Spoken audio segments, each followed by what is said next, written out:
Olá, te dou boas-vindas ao nosso canal. O meu nome é João Balbino. Nesse vídeo, nós veremos que dentro da família cristã, o amor precisa ter a sua expressão em termos de honra mútua, que envolve dedicação e serviço uns aos outros. Esse é um mundo muito competitivo, egoísmo, disputas centradas naquilo que é fútil, facções, partidarismo, dissensões e coisas semelhantes podem ser encontradas em todas as partes. Contudo, jamais deveriam ser encontradas na igreja. É interessante, nosso amado ensinou que divisão é o caminho da ruína. Disse Jesus, Mateus, capítulo 12, versículo 25. Todo reino dividido contra si mesmo será arruinado, e toda cidade ou casa dividida contra si mesma não subsistirá. Que você receba a força do Evangelho para cultivar uma atitude correta segundo o céu, amar e honrar, para que as pessoas com as quais você interage vejam e confessem que Jesus Cristo vive e está perfeitamente junto com você. O seu apoio é muito importante para que alcancemos os alvos missionários que temos estabelecido. Peço a você que ore para que o Senhor Jesus nos abra portas. Ore para que possamos proclamar a mensagem de arrependimento. Ore pelo crescimento do canal. Peço a você que se inscreva, que deixe o seu gostei e também deixe o seu comentário nos vídeos. Essas são ações missionárias importantes. O tema para a nossa meditação é: dediquem-se e honrem uns aos outros. Por favor, leiamos Romanos capítulo 12, versículo 10. Dediquem-se uns aos outros com amor fraternal. Prefiram dar honra aos outros, mais do que a si próprios. A palavra grega, traduzida em nossa versão por dediquem-se, é filostorgos. Alude à afeição entre as pessoas de uma família. Refere ao amor que deve haver na família.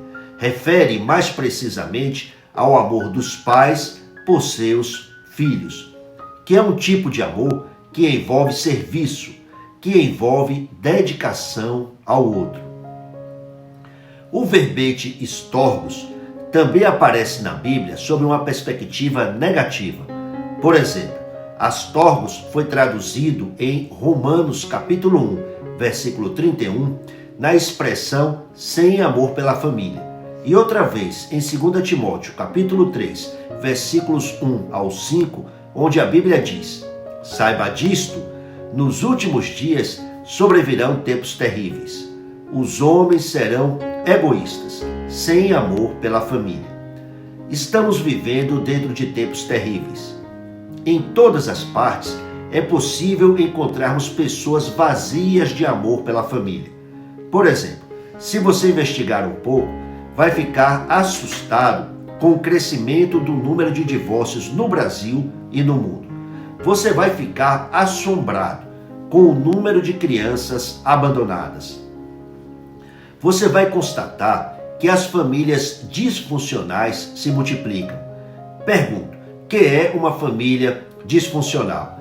É uma família que não alcança as suas funções, em que as necessidades materiais, sociais, espirituais, afetivas e culturais de seus entes não são satisfeitas.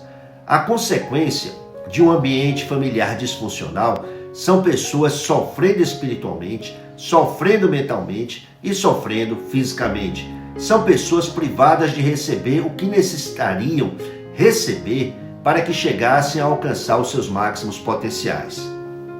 É dentro desse contexto de tempos terríveis, de tanto individualismo e de tanta indiferença entre os seres humanos, de valorização daquilo que é frívolo, em detrimento de haver uma valorização das pessoas, que Deus, por meio de sua palavra, chama os membros de sua família a amar uns aos outros com dedicação, com disposição para servir e cuidar.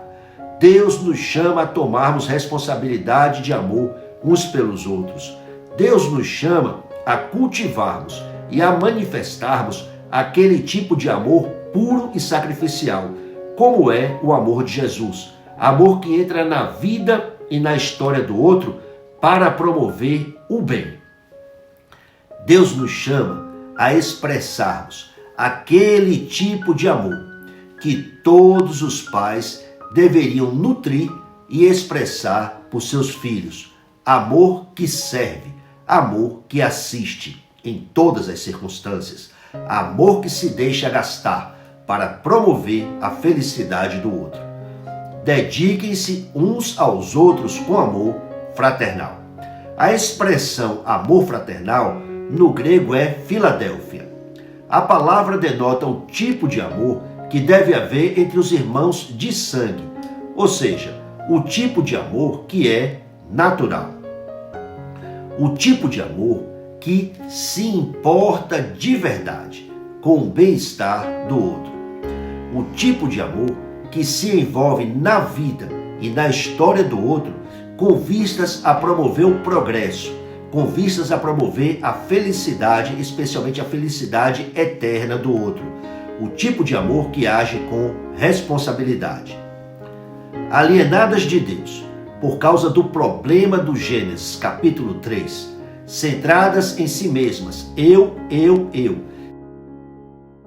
centradas na busca de prazer físico, comer, beber, casar-se e dar-se em casamento, que é sexo, e centradas na busca do sucesso falso desse mundo, centradas nos bens, centradas em ter dinheiro e em fazer mais dinheiro, muitas pessoas na prática abraçam um estilo de vida inconsistente em relação aos valores do céu. Desprezam seus semelhantes, porque o coração empedernido, duro como pedra, por causa do problema espiritual, não lhes permite amar e enxergar nem mesmo as pessoas de sua própria casa. Não lhes permite amar e enxergar o outro em suas reais necessidades. Fica evidente que o apóstolo Paulo empregou essas duas palavras, Filostorgos e Filadélfia, para destacar e instruir quanto à profundidade em termos de afeto e também em termos de dedicação, em termos de serviço, em termos de responsabilidade mútua que deve haver entre os membros da família do céu, entre os membros da família espiritual. É interessante, encerrando as páginas do Primeiro Testamento, encontramos a seguinte promessa de Deus, Malaquias capítulo 4, versículos 5 ao 6. Vejam, eu enviarei a vocês o profeta Elias, antes do grande e terrível dia do Senhor. Ele fará com que os corações dos pais se voltem para seus filhos, e os corações dos filhos para seus pais. Do contrário, eu virei e castigarei a terra com maldição. O profeta Elias foi um reformador do Primeiro Testamento. Essa escritura tem um cumprimento parcial na pessoa de João Batista, Mateus capítulo 11, versículo 14, que também foi um reformador. Entretanto, uma vez que a Escritura menciona o grande e terrível dia do Senhor, e não há qualquer dúvida de que o que está em pauta aqui é a segunda vinda de nosso amado Senhor Jesus, sob tal perspectiva, a figura do profeta Elias é uma referência à pessoa do Espírito Santo, o único que é capaz de converter e de mudar a inclinação distorcida, a inclinação corrompida do coração de qualquer pessoa. O profeta Malaquias escreveu: Ele fará com que os corações dos pais se voltem para seus filhos e os corações dos filhos para seus pais. E fica claro que a obra espiritual que traz a cura para o problema do coração humano é o início de tudo. Em outras palavras, a cura para o problema do Gênesis, capítulo 3, precede a verdadeira e necessária reforma que todos nós, todos os seres humanos necessitam experimentar, necessitam provar. A obra espiritual é fundamental. No livro do profeta Ezequiel, encontramos a seguinte promessa de Deus, capítulo 36, versículo 26. Darei a vocês um coração novo, e porei um espírito novo em vocês. Tirarei de vocês o coração de pedra, e lhes darei um coração de carne. Todos os filhos de Adão carecem dessa obra espiritual, para que enxerguem a Deus e enxerguem aos seus semelhantes por meio da lente correta, que é a lente do Evangelho. Carecem dessa obra espiritual para que compreendam realidades que, sem a intervenção de Deus, jamais poderiam captar, para que sejam realmente livres, livres para amar alguém além de si mesmos. Jesus Cristo está voltando. Nós estamos vivendo dentro dos últimos dias. Quanto à terra, é inegável, está toda ferida com maldição. Mas, graças a Deus, esse não é o fim da história. Há uma solução. A solução é o Evangelho, que é o Cristo, que é o Messias, que é Jesus. Apenas por meio de Jesus Cristo é possível receber a cura completa. Apenas por meio de Jesus Cristo é possível receber livramento dessa realidade de maldição e receber livramento da mais terrível destinação. Deus é família e nós estamos aqui hoje como prova de que Deus está dando curso ao seu plano de salvar, de adotar e de introduzir pessoas em sua família. Deus não desistiu do ser humano. Deus não abandonou o seu plano original. O plano absoluto de Deus é salvar pessoas de todas as nações. Mateus 24, 14 deixa isso claro. Deus quer que a sua família cresça. E Deus quer que o amor entre os irmãos seja a marca dessa família. Quanto a preferir dar honra aos outros, mais do que a si mesmos, que é o segundo ponto do versículo que estamos meditando, assim como o amor, a honra é um daqueles pontos relacionados no rol das coisas mais básicas, mais elementares.